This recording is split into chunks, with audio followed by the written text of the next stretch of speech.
tuning in to the online broadcast network, AFTERBUZZ TV. Over 20 million weekly downloads in over 150 countries, and your number one source for after-show entertainment.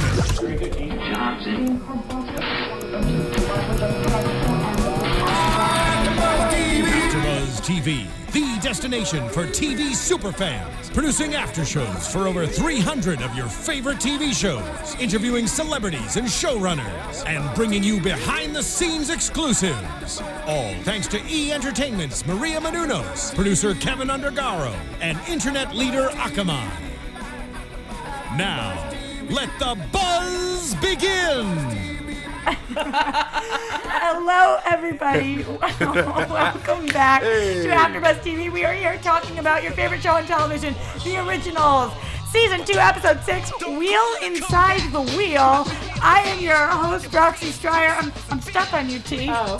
That happens a lot to people. Oh, I'm so stuck on you, baby. So I'm sitting alongside Tiona Hobson. Hello. Cortez G. West. What's going on? And Katie Campbell. Hey. Okay, guys, let's get this episode started with a knockout. Is that too punny? Because the song. Good pick, by the way. I got. You know what I mean? I pick it up. Let's knock them out. Let's knock them out. Yeah. Just like Esther. Yeah. She's a crazy one. She is. What did you guys think overall of tonight's episode? We got a lot of information. It was one of those where we got the flashbacks. We're learning more and more about where all of these originals come from. What did we think? Did we enjoy the amount of flashback to non-flashback ratio and just the episode in general? I think they were very informative, especially for me. I mean, I loved it. Cool. I liked the flashback, but I wanted more of the flashback in the episode. You know, because it started off, we opened with it, and then we didn't go back to that moment of, you know, the sisters there until almost the middle or the end. And I was like, wait. By that time, so many other things were happening that I was kind of like, wait. Oh yeah. Like, that was part of this episode, too. So I wanted it to be more involved because it wasn't a lot of flashback, but it was very important information in the flashbacks. Okay. Yeah, I enjoy the flashbacks. I always do. I want to see more, like you said. We learned so much about the other child. We learned the name. We learned all this information. But I don't know. I think that sometimes, I don't know, they just don't give enough. Enough. Well, that's because they leave you wanting more. Exactly. And Julie, Pleck, I mentioned before, said that we were going to learn more about Michael and Esther, and I think that was it in this episode. We did learn a little bit about it and her choice with, having an affair, but I wanted more from that. Well, we haven't even seen them interact yet, so I know that you're going to get more, but we have to hold off on that part of the episode. We're saving that for a little later. Let's talk about what's going on in Marcel land for a second. So Marcel is very powerful within himself at this point, and he's kind of rallying together people with Haley's help, and he's got Gia, who I'm just growing to really like her character, honestly. I didn't know that there was room for a new character on the show, and all of a sudden, I'm really enjoying her. From ugly to, I wonder what you thought about me when you first met me. What do you mean? when you first met G, you was like, she's ugly. No, that is not what I said. I said that something up, like, I think that she had really dark circles, so it was hard to see her eyes, so I felt like I couldn't relate to her. And then after 15 minutes, I was like, okay, guys, I take it back. But I did. I had a hard time. I think my words were, I'm having a hard time looking at her face. So Yes. It wasn't because she was ugly. It was because there was like nothing there. There was no substance because I couldn't see. But whether it was the makeup team, I mean, she's clearly a gorgeous girl. I think it was more technical. Maybe they needed to learn her lighting and what scene to really put her in, or how to frame her or something. She's really grown on me, though. I mean, especially tonight, what she does for Marcel, obviously, we can trust her. Yeah. I mean, she said that in real life, she's a runner, and everything she ran from, and now she's here. She's here to stay. I have a quote somewhere. She feels at home with what Marcel is trying to do with this, family of vampires. Yeah, absolutely. She said she fits in for once. Well, he knew that when he chose her. Well, we don't know much about her past either. I mean, we learn a little bit when she says that, she says, so I'm in, no running, no matter what. That was the quote. I thought that was really strong, and that, yes, we don't know that much, but we don't really need to know. All we needed to know was that she said that she wasn't like this in her previous life, and now she is, because being a vampire changes you. So I'm glad to have her on the team, especially because she saved our boy's butt tonight. And then almost got her butt killed in the process. Yeah, but I forgot that as part of the exchange going on, Klaus had given Marcel some I guess storage blood. Like, what would you call that? Like, here, take some of my blood. Storeway, Gives me yeah. Yeah. Backup supply. I mean, is that like a refrigerate insulin. only? He said Gave us he's some running insulin. out. He said he's running out though. Yeah, I was interested about that. They obviously threw that there for a reason. Does that mean that he's not comfortable enough yet with Klaus just to ask for more? Does that mean that there's going to be an issue in the future? I mean, what do you guys think? Why did they throw that line in there? I think there might be an issue in the future where somebody gets bit and they may not be able to be saved. My biggest question was, how much of the blood did you need? Because he had that whole vial, and she took a good healthy sip of it, but she didn't drink the whole thing. So I'm like, if I just take like a quick sip of it, am I still gonna get healed? Is there a certain amount that each person needs? Well, remember last season when Davina ends up taking Klaus's blood off the ground and she only gets a vial full and she can only give it to Josh or Marcel. There's Right. only enough for one of them. And Marcel ends up giving it to Josh, but then Marcel lives anyway. It seemed to us like you needed a specific amount. Yeah. That amount didn't seem to be the amount that we needed tonight. Tonight, right? I'm watching you, originals, and your blood levels. Right. Okay? I mean, that's what superfans do, right? We should go back and like take out a measuring tape And then measure each vial. Exactly. Do the math. See what's going on. Okay, so the reason Marcel is standing outside of this bar is because Cammie works there and she's meeting up with our boy Finn. You mean Vincent? Yeah, whatever you want to call Whatever we're him. calling him this day. This guy creeps me out way more than Cole creeps me out. Is everybody else getting that like clingy, weird, needs attention vibe from him? I think From whom? From Finn Vincent. I think he's like that back from when we talked about it before, back from his past and with his mother. He always wanted the attention, so maybe he's just like that in general, but I'm creeped out by him. I think that they're doing an amazing job developing his character this season. We didn't really see anything much of him when he was in Vampire Diaries. There wasn't, too much of him. He wasn't a big focus there. It's weird though because I felt like I was picking up on the fact that Cammie was being super awkward. I mean, we all were. Yeah, she started off cool, and then she did. She went downhill. At the meeting when she had the dagger. Yeah, Okay. exactly. Okay. And I was like, there's no way he's not picking up on this. But it seems like he really didn't. It was like whoosh right over his head. No, he picked that up. Yeah, Oh, you think so? Yeah, I think so too. I definitely think he picked it up because he kind of alluded to it by saying those things, and then at the end of it though, he grabbed her hand, so she's thinking, oh, he's into me, and she said on the phone, he's into me. I can do what I want with him now. I can catch him by surprise, but I think he's like, okay, I'm gonna let her think that. See, I took it as him starting to get suspicious of her with her line of questioning, but then once she kind of eased out of it again and kind of did the deal, like, okay, maybe he was kind of like, maybe I'm overreacting, maybe she's not, but she'd already walked out on him earlier that day too, so clearly the girl was acting weird all day towards him. So I was like, maybe he picked up on it, but then isn't really harping on it and doesn't think it's anything to worry about yet. I went back and forth so many times. I mean, one of the problems with me watching the show is that I try to wait for today to watch, and I watch with Katie, who has watched it a bajillion times before, so I keep looking at her to answer my questions. I'm like guessing out loud, and I'm like, oh my god, he knows he's gonna kill her right now, isn't he? He's gonna kill her. She's like, I'm not telling you. I know you don't want me to answer you, really. I know, but it's like so I thought so many things back and forth. At some points I thought that he was getting it, but then by the end of it I really thought that he wasn't. But then I thought he was over listening to our conversation, and I was like, Marcel, you're a resident vampire. You should know that him being a witch or whatever it is that he is, he's got super hearing, I'm sure, so tell her to shut up. He can hear this conversation. But we didn't see that. I don't know if he heard it. Maybe he heard it. I think he went home to his mama. He's one of those, definitely one of those grown men that you hear that's still like breastfeeding. Yeah, I could see that. You know stories about that? It's like the 17-year-old boy that's still breastfeeding. I feel like that's him. But nobody agrees. You're just gonna make me look like an ass. I'm gonna help you out and change the subject off of that right now. You're such a good friend. I am. Thanks, T. But I like where Cammie's head is at, where she thinks that he's into her, because if you look at Cammie and you look at Esther, like original Esther, they kind of favor like the blonde hair and everything. So if he is kind of into her, then he really does have like a mommy complex where, you know, he's like, now it's like, oh, well, like, she's a pretty girl. I can see why my brothers are screwing human girls and having fun. So and in the way that I was thinking Cole was starting to fall for Davina, actually you're thinking that he really is starting to fall for Cammie. I don't know if it's falling for her, but intrigued and wanting to know more about her. Were you guys impressed with Cammie tonight and the way that she stepped up to the plate and pretty much volunteered to be bait? She's always been that way, though. I just haven't seen it. I mean, sell me her.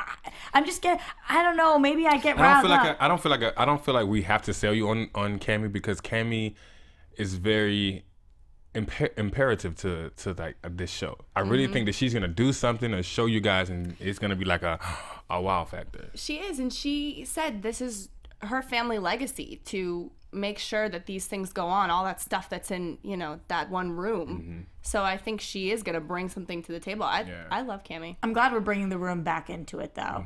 That's really interesting. That there's so much going on. I want to sit in the room for a few hours And look around and say, what's that for? Yeah, I know. What's Seriously. it's a lot of stuff in that room. So I think that she has a lot of power to do stuff.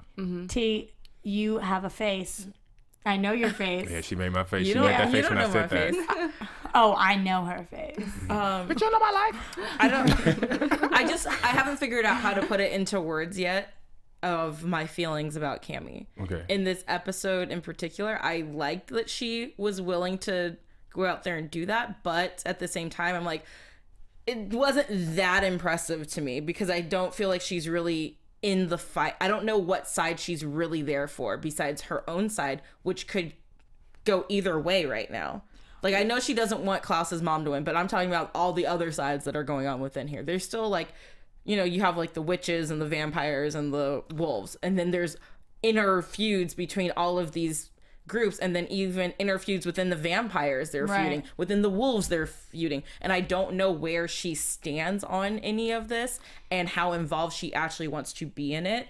And if her family legacy was to kind of take care of the problem, I don't know what that makes her in my mind. Well, I think she's going to play a major part. I mean, she just wants what's right to be right. Like, she just wants everything to be okay, and she wants to protect Davina, her friend, and she obviously cares about Klaus, and she talked about Marcel, too, with her therapy session. So I think she's just... I think with that room, she'll learn more about what her family really did and what they brought to the table, and she'll get more involved And like she that. can see, she can bring her own part into it. She can see what she can do to bring things back together. I just feel like that's very idealistic. I mean, you're living in a world with vampires and wolves and witches and feuds, so it's all well and good and sweet that you want everything to be right, but what does that actually look like? Like, in her dream world, how does this turn out? At some point, it was right. At some point, everything was going fine. No, At what because for point? thousands of years we've been living with vampires and we didn't know it. So just because you were unaware that it was there doesn't mean that the world was still right. You And she just was being were compelled. Yeah, you were just unaware of this truth behind everything. Well, these things matter to her now just because she's made relationships with these people. But if she Right. wants everything to be right, then shouldn't she want Esther to win and turn Klaus and everyone out? Like, not make them vampires And anymore? I'm glad you said that, because that's like part of the reason why I think that Esther is a fool. I just don't think nothing that...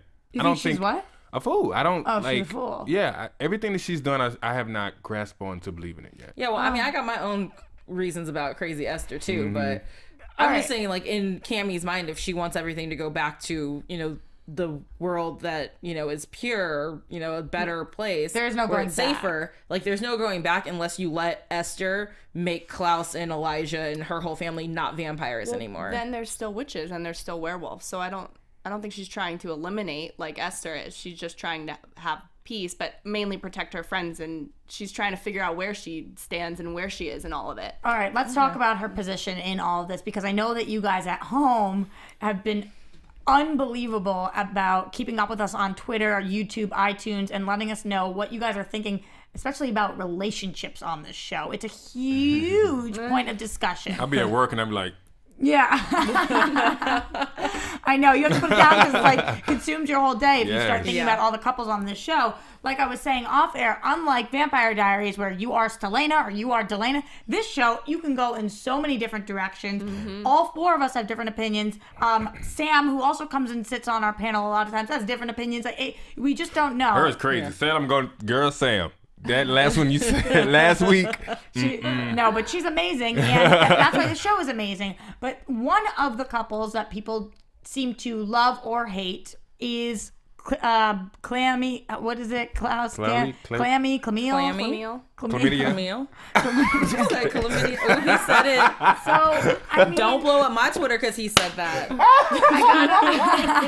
Just kidding, guys. I got a lot of tweets tonight. I wish Sam was here. I got a lot of tweets tonight about how desperate Cammy seemed. People were saying Cammy seemed so desperate to be with Klaus in the episode. Now, don't get me wrong, I'm not clammy, but I didn't see her.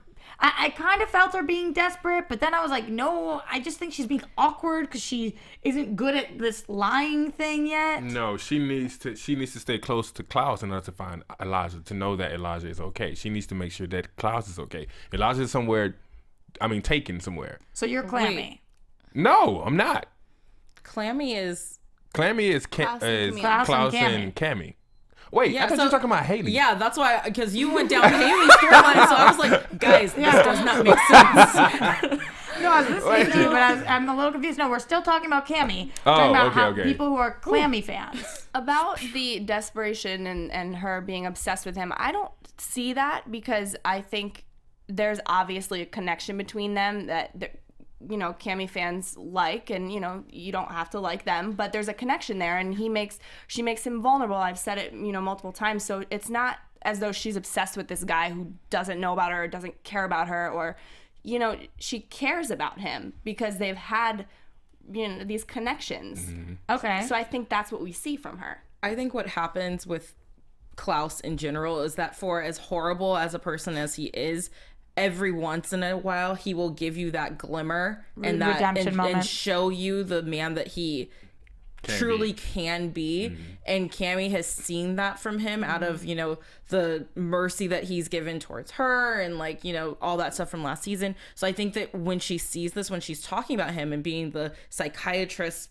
that she wants to be, she starts thinking of she thinks of everything as a whole instead of isolated incidences. So she's like, okay, well, there is a person in there still. Right. You remember he compelled her to be his psychiatrist.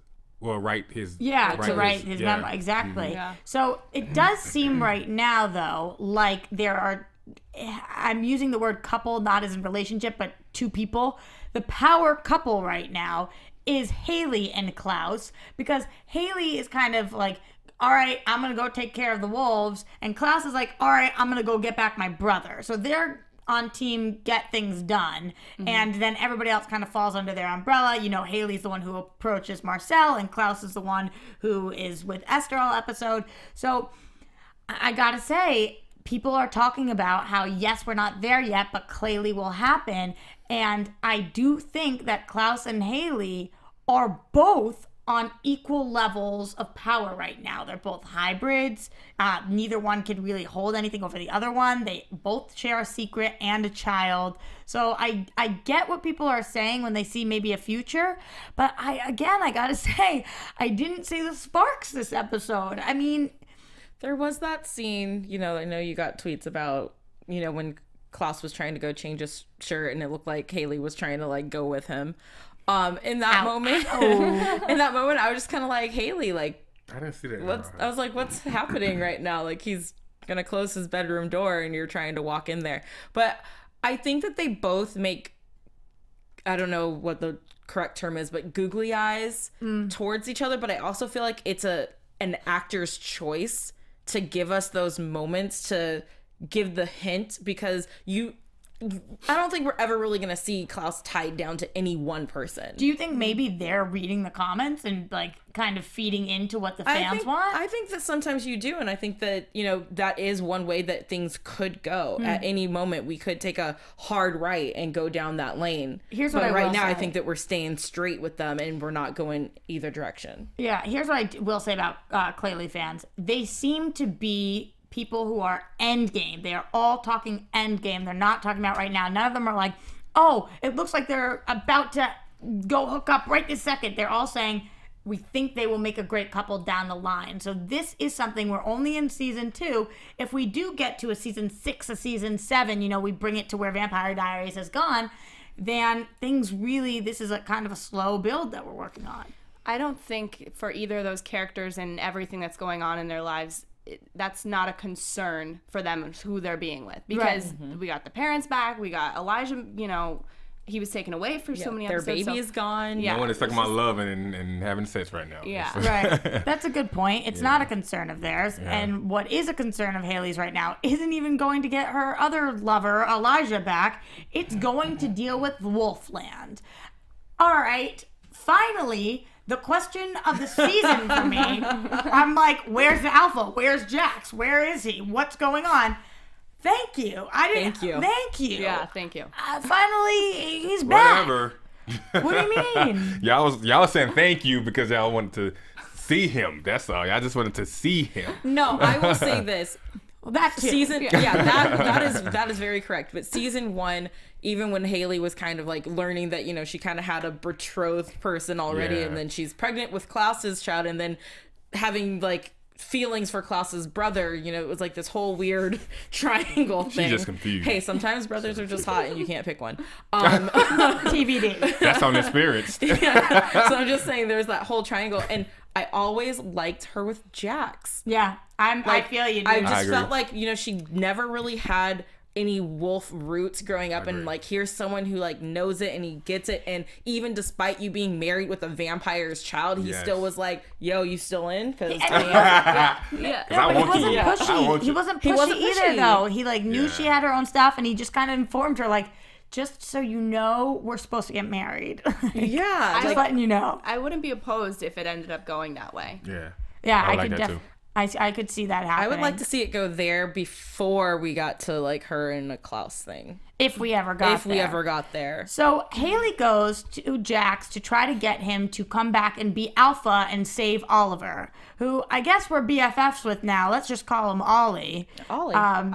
By the way, a little spoiler alert, he may or may not be coming up on our show next week. Yay! We will see. We are confirming right now, so hopefully in the coming weeks he can give us more information on his poor character. He Yeah. rose on the 7th day. Yeah. He will be.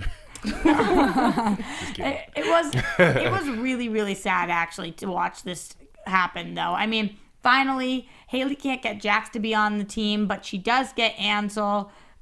Guys, that's it, right? Hansel? No, It's Ansel. Ansel. No, It's Hansel. no, it's it's an like A. the actor from Fault in Our Stars. It's Ansel, Asshole. right?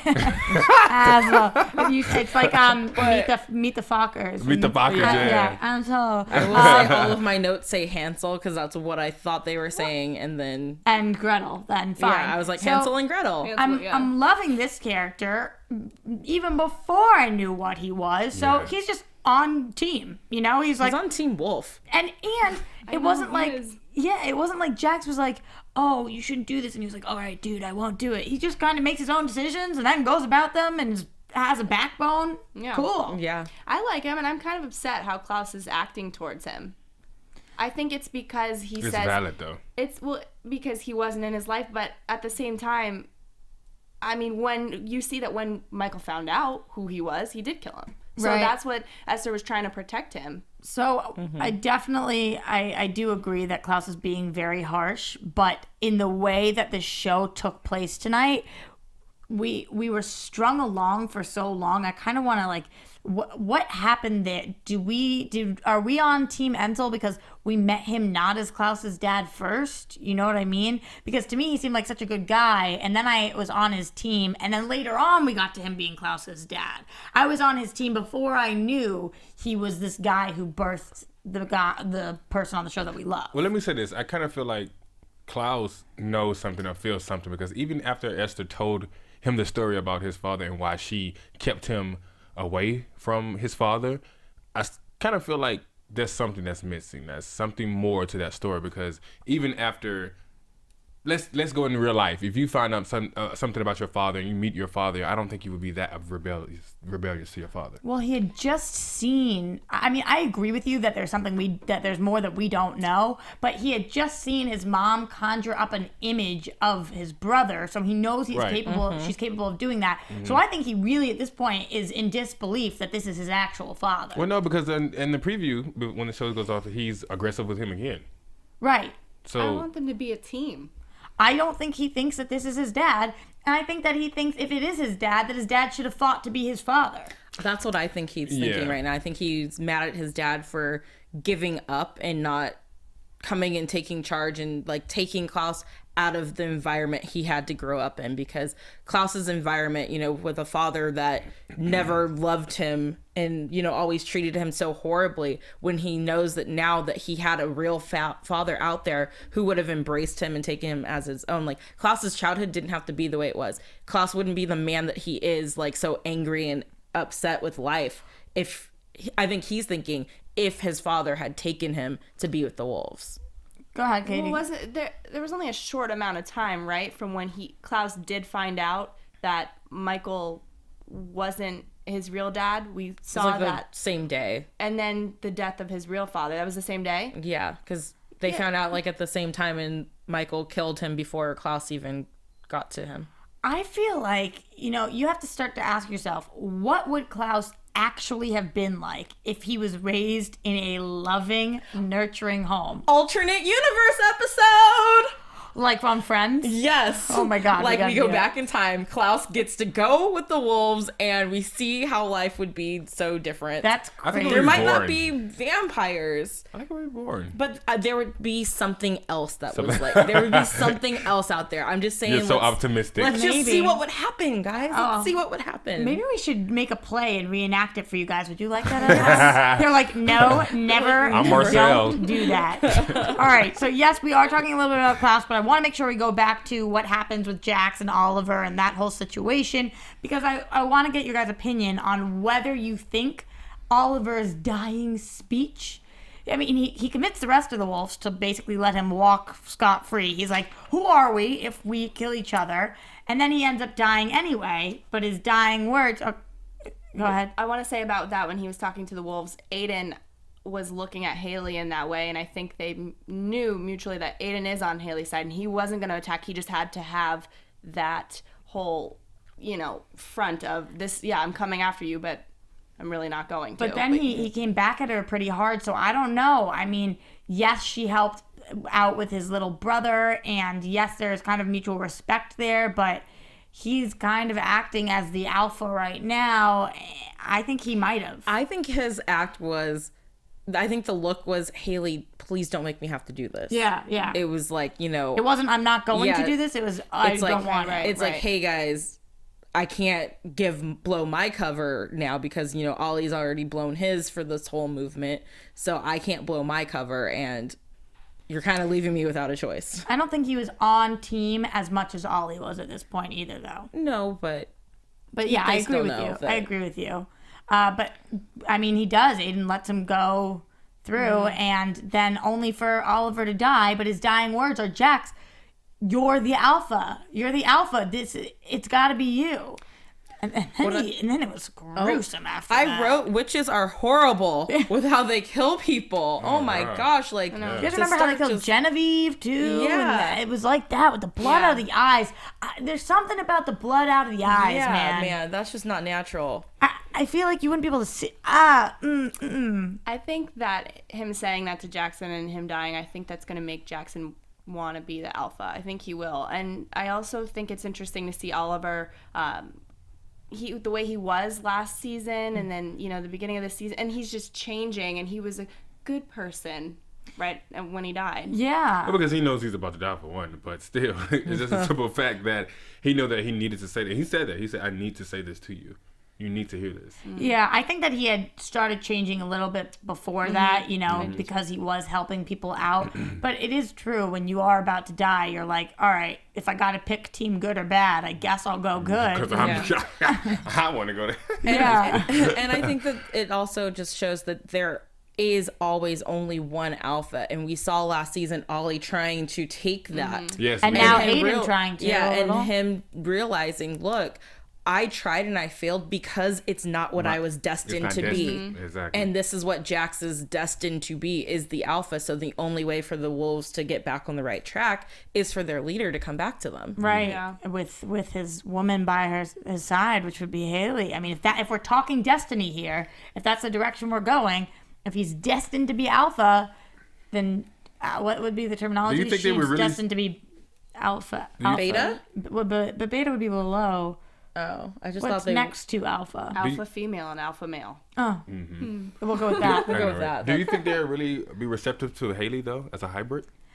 I think they're having a hard time with it, but I think if Jax takes control and fully embraces Haley, then they'll trust him. Because the other thing is, it's not that That's a good Haley question. asked to become a hybrid, you know? It's like, how are they blaming her for the circumstances Right. under Well, which she- she, like, She slept with the Died. vampire, though.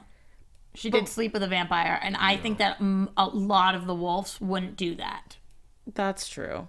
But that Maybe still she didn't could- make her, that didn't turn her into a hybrid. Right. Yeah. That's true, but it did impregnate her with a Yeah. little hybrid.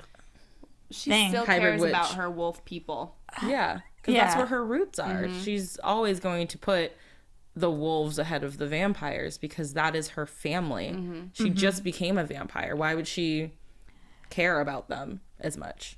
All right, we were just talking about her getting pregnant, though, and I definitely want to get to this because this was the craziest part of the episode for me, guys. I didn't know anything about Dahlia going into this, and I knew nothing about what Hope actually meant or why Esther was so gung-ho about getting Hope. Now we know all of those things, so we did get a lot of answers tonight, even though, once again, I have many more questions. So we're getting this background story, like you're talking about, T. It was really early on, and Esther and Dahlia, I guess they had a little bit of a falling out, but then Esther goes to Dahlia for her help, and Dahlia was a more powerful witch, and Esther wants to get pregnant, and I'm like, where are we going? I was very confused. I was like, she needs help getting pregnant. She had like 15 kids. But then I realized it was before that. I know. No, but I'm thinking, I'm like, where? I thought that Esther was the most powerful, and now what's going on? And her sister's being really nice. And what did she do to and burn all she her says sister? that it would take a huge sacrifice, and then it cuts away, and then we never went back to it for I'm thinking 40 minutes. You have to do my laundry for a month and a half, you know. if I'm sitting there like, oh, little sis, I'll help you out, baby girl, but seriously, it's gonna be a big sacrifice. Like, I want all your cookies after dinner. You know, I mean, talk about an actual big sacrifice. You know what I thought was interesting is seeing who Esther was before, you know, she turned her back on the magic and she was just a nicer person. She's crazy now, you know, for her reasons in her head, but she's just a completely different person. She said she was going to go back to the art or, you know, dark magic. And if you do this and you. Well, at this point, she had to be a little bit more a stronger witch than she was back then because she knows what her sister told her. You know, the firstborn of every of every generation. And if that doesn't happen, she knew she had to defend herself. So she knew she had to get that power together. Well, I mean, I guess she also at the time was thinking, well, my line won't last too long. Yeah. And then she decided to make her children into vampires that are never going to die. So this is going to be a problem for the rest of their lives. Right, and also because her children at that point were never expected to have children of their own because of what they were. So we knew that there was a first kid that had died. That's all we knew from the plague. I thought it was a son. I thought it was a son too, but we knew that a kid had died from the plague. That actually is not true. The kid's name was Freya, we find out tonight. Freya was a girl. She was born. She was relatively old. I mean, like 4 or 5 years old when she was given. I'm 7, 8. Maybe 7, 8. Yeah, that's what I'm saying. Like, old enough to remember, oh, you're not my mother. Right. You know? She was like, mommy. Right, I was expecting it to be like a newborn baby. I mean, probably Dahlia was just like, I don't want to deal with changing the diapers. Yeah, I'm gonna wait You till take her she's till potty that- trained. Well, it's interesting too because they said that she was the apple of Michael's eye, and then when she died, Michael thought it was the plague. That was the story. He shunned Esther to deal with his grief by himself, and that's what triggered her having an affair. It's interesting how that had a domino effect like Guys, you know what I put together when I was watching this episode? Should we drum roll you? I mean, for me, it's like pretty big. Their last name is Michelson. Michael is their father's name. Yeah. Michael's son. Oh, Michael's son. Yeah, like Michael's son. That's what I put together. Took me 2 seasons. Wait, can we get a close up on the eye roll that we just got? I mean, could he have just thrown you more shade there? Like, Cortez just literally, his eyes did maybe 3 circles. You know what, Cortez? All right. Forget you. Not all of us are as quick to pick up on these things. Okay? Oh my God, but you were so happy. You were so ecstatic. She was like, Let her have it. Let her have it. Got it. get it, girl. All of this, though, is definitely leading up to, I mean, we've watched the show for 2 seasons now. We know that they're not dropping Dahlia without having her come back on the show. Oh, yeah. And what if Freya is still alive? Yes, that what was if my Freya? question. I wonder if Freya's still alive. Also, Where's Dahlia been? where's Dahlia been? And how is Dahlia going to find out that there's hope and hope is out there? Because Dahlia's only going to come back if she knows she can come get Well, hope. she know that Freya was not dead. But no, they didn't try to pretend Freya was dead. Oh, they did. They tried to pretend Freya. She kept her away because she was. I think when they were she claimed talking. Freya was dead with the plague, Yes. but really she was alive? Oh, I thought that's just what they told the kids. That's what. maybe that's that's what what she they- was, because Michael was out hunting or something, and so he wasn't going to be back for a while. So she said, "You'll tell him that she Died from the plague. Yeah, this plague." wasn't But I like a don't- hope And you had to situation. burn the body. I mean, to but even stop still, this. though, she's a witch. Come on, you. I guess, but Esther doesn't know. When I watched this the first time, I thought that Dahlia killed Freya, but now watching it the second time, I'm thinking, is Freya out there and is she gonna come back too, or are we gonna hear more about that? Did I don't she not think. die? I don't think Dahlia. I don't think. Is it Dahlia? Dahlia. Dahlia was supposed to make the sacrifice. Esther was supposed to make the sacrifice. Esther did not sacrifice Freya, so Dahlia came back and got Freya. What nobody was- sacrifice? nobody was supposed to sacrifice anybody. She wanted a kid. It wasn't like she wanted Esther to burn Guys, the kid. that was the sacrifice. Freya is the firstborn. Yeah, the sacrifice was to have the kid, not to kill the kid. Dahlia wanted the child. Wait, hang on, No, guys, guys. hang on. You're thinking literal sacrifice of like a child to pay the debt, right? it Is that could- what's happening here? It could be either way, though. I think she could. She said that of every generation, the firstborn. Like she said, she's gonna come take them. it. She never said anything about killing. She was like, you have to or, sacrifice, like give it up to me, like- not like to God or to. Yeah, not like Okay, on but an it's- altar. even if that's the case, still, Yeah. like, I mean, Freya, Yeah, we don't know. We don't know where Freya is. We don't know where Freya is now. We don't know when Dahlia is coming back. We don't know where Hope and Rebecca are. There's a lot of women with a lot of scorn coming back Well, into this thanks for picture. clarifying that, because I sure thought they talking about kill the first. I mean, you know who knows Firstborn. way better than us, though? You guys at home. Like, Yes. so much better. We're sitting here, like, figuring out. They're probably like, oh, we got this the You're first so time dumb. around. I need to be sitting right there. What I think is very interesting too is to see that Esther, she's wanting to make right what she made wrong doing the vampires, but she started this entire thing. We knew that about the vampires, but she even started it before. She cursed the family from day one, asking for magic to have a child. Yeah, I know. She started this. She did. She did. On that note, I want to get to some predictions, guys, because I know we got to wrap soon. So let's You talk like Claylee? pretty quickly about what we Oh no. are thinking. What are we gossiping about over there, kidlets? What we're thinking is going to happen next week. So finally, we're seeing Cole and Davina back. Thank you. I mean, Wait, weren't they there last week? Yep. well, they weren't here tonight, so. Oh, I just feel like they have like an every episode, like every other episode. thing going along with them Pissing me right now. off. So Yeah, and they were in the one before that. Yeah, so they're coming back, which I'm excited to see. And I don't know, we saw a couple other things in previews. Klaus was talking to his dad. Maybe now he believes who it is, but he's just pissed. What do you guys He's think just is so going to angry. happen? I think that Klaus and his father will hate each other for a while, but then I think that they're gonna end up teaming up because Michael is still out there, and Michael killed Ansel the first time around, so you know that dude wants some revenge too. Gotta be Ansel. Ansel. I'm sorry. I thought his name was Hansel the whole time too. I'm sorry. But I think that eventually they will team up to take down Michael together, and in that get a father-son bonding thing going for them. But will Esther join their team? No. If I was either one of, well, I think Esther will try, but I mean, they might keep her at arm's distance. I wouldn't want her near me. Yeah, me neither. If I was either one of them. Join Klaus and Ansel. Oh no. I think that she. Yeah, you said it that time. I think what might happen is that she will try to, it's not working. Her trying to get her kids on her team, so she's gonna try to win them over by, I'll kill Michael then. So then you can. So like I can't get what I want, so maybe I can have it second best. Maybe I'm really tired of her saying the same thing over and over again. I'm like, stop! I don't need to hear it for the 10th time. We get it, okay? Yeah. You think you made monsters? We know.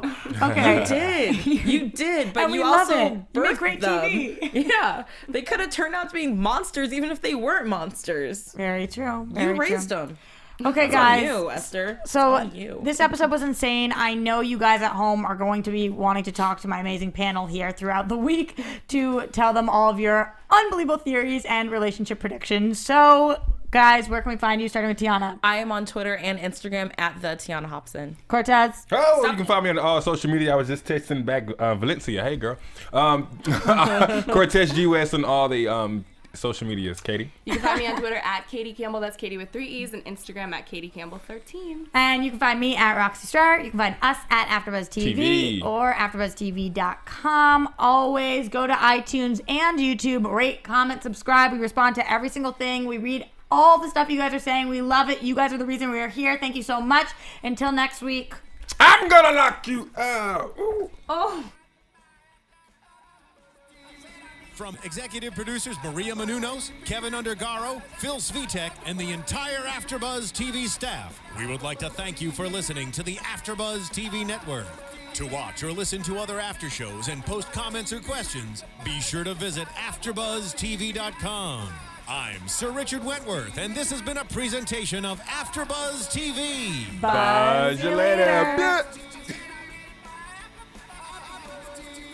The views expressed herein are those of the hosts only and do not necessarily reflect the views of AfterBuzz TV or its owners or principals.